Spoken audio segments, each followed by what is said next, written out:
ছুটে আয় শাহজালালের নির্ভীক সৈনিকেরা, খতম কর গোবিন্দের ওই চালা চামুন্ডা গোলা। ছুটে আয় শাহজালালের নির্ভীক সৈনিকেরা, খতম কর গোবিন্দের ওই চালা চামুন্ডা গোলা। বলিদের এই ভূমিতে বিপ্লবেরই মশাল জ্বালা। ছুটে আয় শাহজালালের নির্ভীক সৈনিকেরা, খতম কর গোবিন্দের ওই চালা চামুন্ডা গোলা। শাহজালালের পাকভূমিতে আসে যারা ভাগ বসাতে, শাহজালালের পাকভূমিতে আসে যারা ভাগ বসাতে, ওদের ওই আস্থানাতে ধরে ধরে আগুন জ্বালা। ছুটে যায় শাহজালালের নির্ভীক সৈনিকেরা, খতম করে গোবিন্দের চালা চামুন্ডা গোলা। আর তোমরা যারা মামলা হামলা করেছ, তোমরা যারা মামলার হামলা করেছ, কলা পাতার বিছানায় ঘুমাইয়াও বাঁচতে পারো নাই। লুঙ্গি পরে, প্যান্ট শার্ট খুলে লুঙ্গি পরে, দাড়ি কামিয়ে, মাথায় কলপ, চুলে কলপ লাগিয়ে, তারপরে মাছের তলারে উঠেও বাঁচতে পারো নাই। আমি তো বলি এগুলো দুনিয়ার ধারা। কিয়ামতের ময়দানে আল্লাহর সামনে ধরা খাইবা। সেদিন তুমি যা থাকবো, আমিও তা থাকবো। তোমার ক্ষমতা যা থাকবে, আমার ক্ষমতা তা থাকবে। আল্লাহর আদালতে দাঁড় করায়া প্রত্যেকটা জবানের একটা একটা করে হিসাব নেব, একটা একটা করে হিসাব নেব। দুহাত উঁচু করে, দুহাত উঁচু করে চিল্লায়া বলো ঠিক কিনা?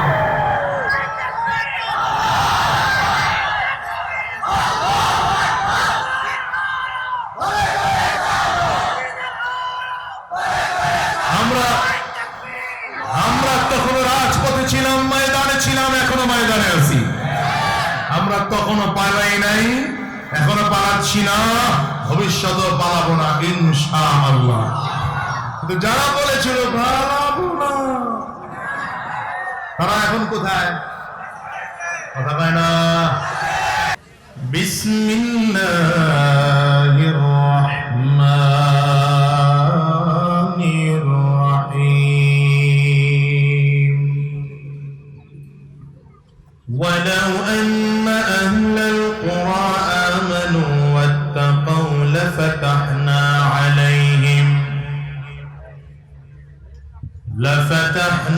আলাইহিম বারাকাতিন মিনাস সামাই ওয়াল আরদ। সাদাকাল্লাহুল আযীম ওয়া সাদাকা রাসূলুহুন নাবিয়্যুল কারীম। ونحن على ذلك من الشاهدين والشاكرين والحمد لله رب العالمين. سبحانك لا علم لنا إلا ما علمتنا إنك أنت العليم الحكيم.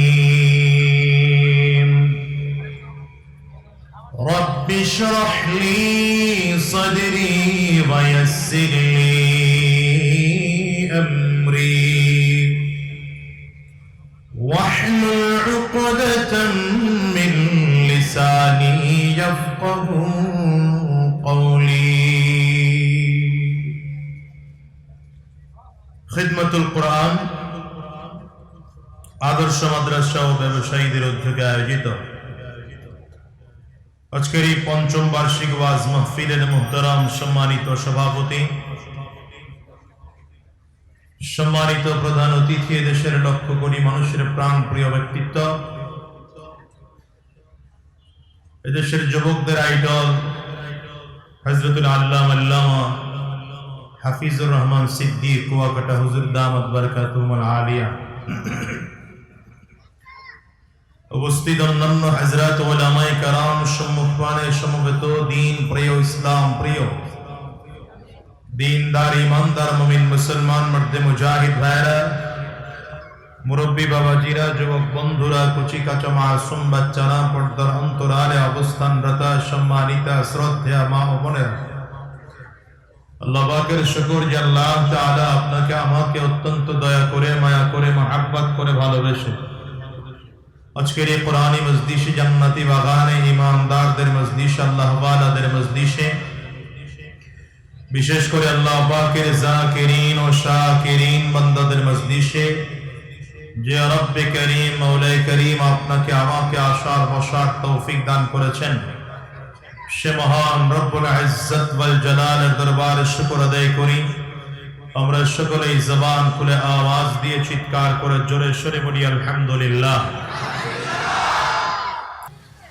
ولو أن أهل القرى آمنوا واتقوا لفتحنا عليهم بركات من السماء والأرض। আল্লাহ তাআলা গোটা পৃথিবীর মানুষকে বরকত দিয়ে পরিপূর্ণ করে দেওয়ার জন্য দুটি থিওরি দিয়েছেন। গোটা পৃথিবীর অভাব দূর করণের জন্য আল্লাহ তাআলা দুটি থিওরি দিয়েছেন। বলেন কয়টা থিওরি? এই কথা বলেন কয়টা? দুটো। আলোচনায় যাওয়ার আগে বলেন, অভাব দেন কে? আঙ্গুলটা উঁচা করে বলেন। মোবাইল টিপলে মোবাইল ধুয়া এরপরে আঙ্গুল উঁচা করে বলেন, অভাব দেন কে? অভাব দূর করেন কে? মুসিবত দেন কে? মুসিবত নেন কে? ফসল আদি দেন কে? ফসল আদি নেন কে? বরকত দেওয়ার মালিক কে? এগুলো কি দিল থেকে বিশ্বাস করে বলছেন? বলেন না, দিল থেকে বিশ্বাস করে বলেছেন?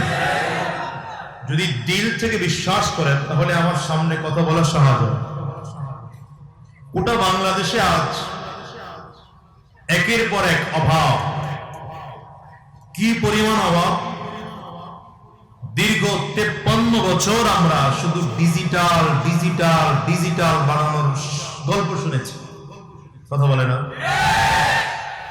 বিশেষ করে দীর্ঘ 16 বছর যেই পরিমাণে দেশকে ডিজিটাল বানানোর স্বপ্ন আর গল্প শুনলাম,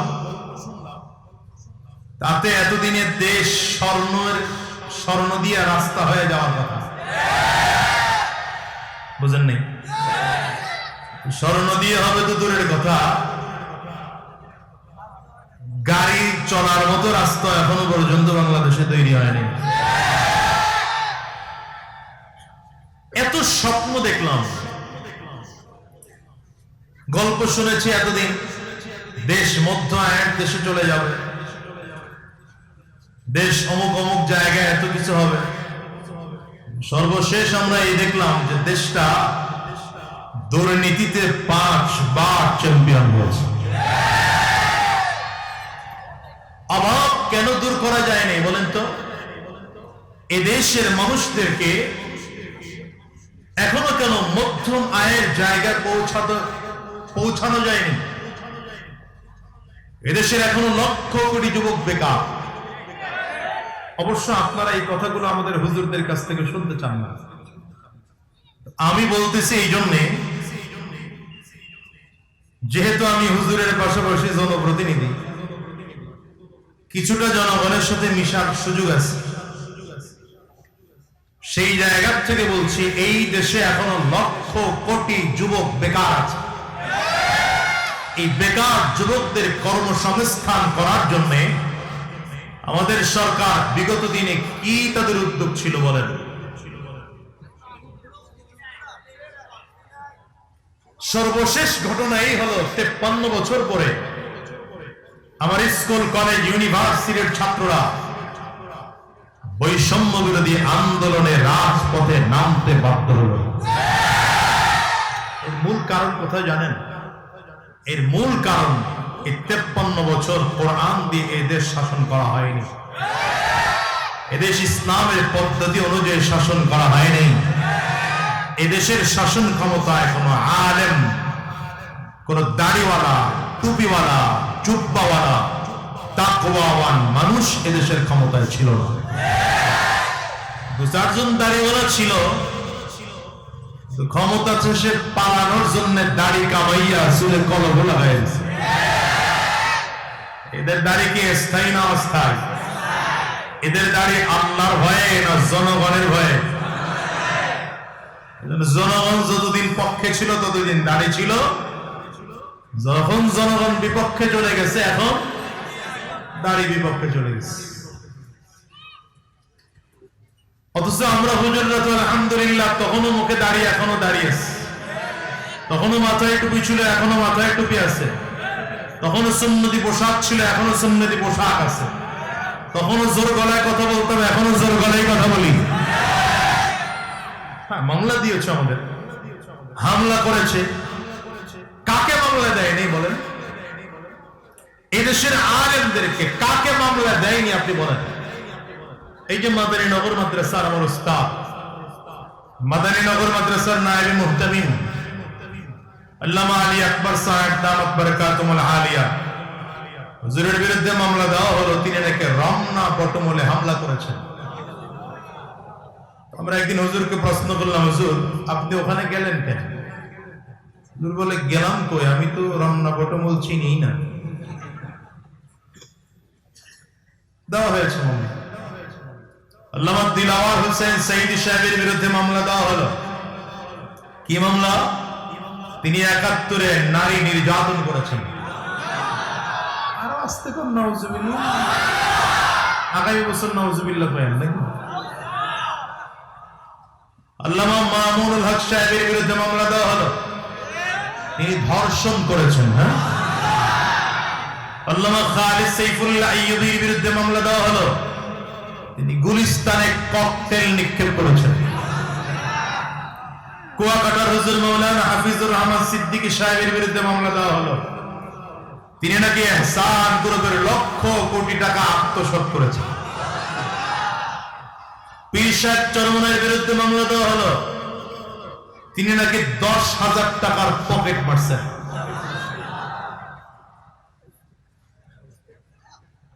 শায়েখে চরমনাইয়ের বিরুদ্ধে মামলা দেওয়া হলো, তিনি নাকি কোন এমপি ঘুষি দিয়া দাঁত ফেলায় দিয়েছেন।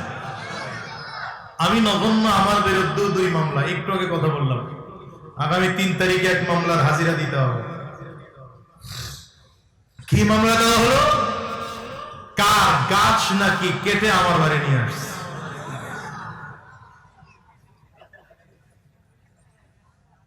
তা আমি বলি, আলেমদেরকে যারা হামলা করেছো, মামলা দিয়েছো, ঘর পুড়িয়েছো, ঘর জ্বালিয়েছো, মাহফিল বন্ধ করেছো, আজকে ময়দানের দিকে তাকিয়ে দেখো, ময়দানের দিকে তাকিয়ে দেখো। আলহামদুলিল্লাহ, আমরা এখনো গলা উঁচু করে কথা বলি, বুক টান করে কথা বলি, মাথা উঁচু করে কথা বলি। হাজার লক্ষ শ্রোতা আমাদের কথাগুলো দিল ভরে মন দিয়ে কথাগুলো শুনে, ঠিক কিনা বলেন? আর তোমরা যারা মামলা হামলা করেছ, তোমরা যারা মামলার হামলা করেছ, কলা পাতার বিছানায় ঘুমাইয়াও বাঁচতে পারো নাই। লুঙ্গি পরে, প্যান্ট শার্ট খুলে লুঙ্গি পরে, দাড়ি কামিয়ে, মাথায় কলপ, চুলে কলপ লাগিয়ে, তারপরে মাছের টলারে উঠেও বাঁচতে পারো নাই। আমি তো বলি, এগুলো দুনিয়ার ধারা। কিয়ামতের ময়দানে আল্লাহর সামনে ধরা খাইবা। সেদিন তুমি যা থাকবো, আমিও তা থাকবো, তোমার ক্ষমতা যা থাকবে, আমার ক্ষমতা তা থাকবে। আল্লাহর আদালতে দাঁড় করায়া প্রত্যেকটা জোরে একটা একটা করে হিসাব নেব, একটা একটা করে হিসাব নেব। দুহাত উঁচু করে, দুহাত উঁচু করে চিল্লা বলো, ঠিক কিনা?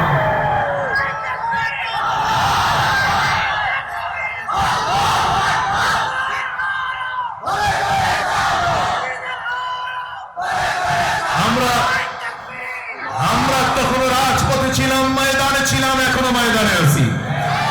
আমরা তখনো পালাই নাই, এখনো পালাচ্ছি না, ভবিষ্যতেও পালাবো না ইনশাআল্লাহ। কিন্তু যারা বলেছিল পালাবো না, তারা এখন কোথায়? কথা পায় না।